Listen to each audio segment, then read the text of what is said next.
வணக்கம் என் அன்பு குழந்தைகளே, வாருங்கள் இன்றைய திருக்குறள் கற்போம்.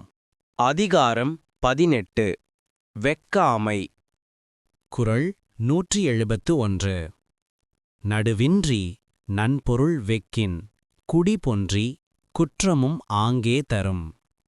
விளக்கம். ஒருவன் நடுவு நிலைமையில்லாமல் பிறருடைய பொருளைக் கவர ஆசை கொண்டால் அந்த ஆசை அவனது குடியை கெடுத்து பல குற்றங்களையும் அப்பொழுதே அவனுக்குக் கொடுக்கும். குறள் 172. படுபயன் வெக்கிப் பழிபடுவ செய்யார் நடுவன்மை நாணுபவர். விளக்கம்.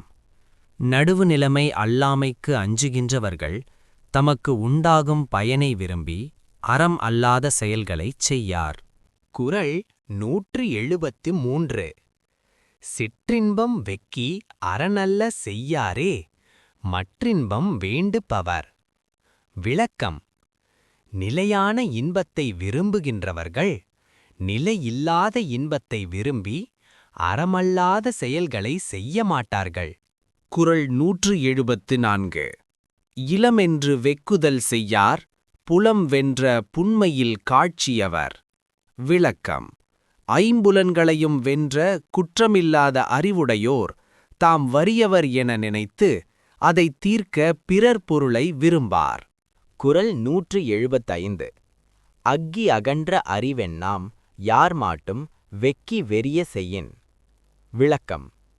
கற்றவன் வடுவன் பொருளை விரும்பி எவரிடத்தும் அறிவில்லாத செயல்களை செய்வானானால் அவன் நூல்களை நுணுகி ஆராய்ந்து பெற்ற அறிவினால் யாது பயன்? குறள் 176. அருள் வெக்கி ஆற்றின் கண் நின்றான் பொருள் வெக்கிப் பொல்லாத சூழக் கெடும். விளக்கம். அருள் ஒழுக்கத்தில் நிற்பவன் பிறர் பொருள் மீது ஆசை கொண்டு அதனை கவரத் தீய வழிகளை நினைத்தால் கெட்டுவிடுவான். குறள் 177. வேண்டற்க வெக்கியாம் ஆக்கம் விளைவையின் மாண்டற் கரிதாம் பயன். விளக்கம். பிறர் பொருளை விரும்புவதால் வரும் செல்வத்தை விரும்பக்கூடாது. அவ்வாறு விரும்பிப் பெறப்படும் செல்வத்தால் உண்டாகும் பயன் சிறப்பில்லாததாகும். குறள் 178. அக்காமை செல்வத்திற்கு யாதெனின் வெக்காமை வேண்டும் பிறன்கை பொருள். விளக்கம். ஒருவனது செல்வம் குறையாமல் இருப்பதற்கு வழி என்னவென்றால் அவன் பிறன் விரும்பி வைத்திருக்கின்ற கைப்பொருளை கவர ஆசைப்படாமையே ஆகும். குறள் 179.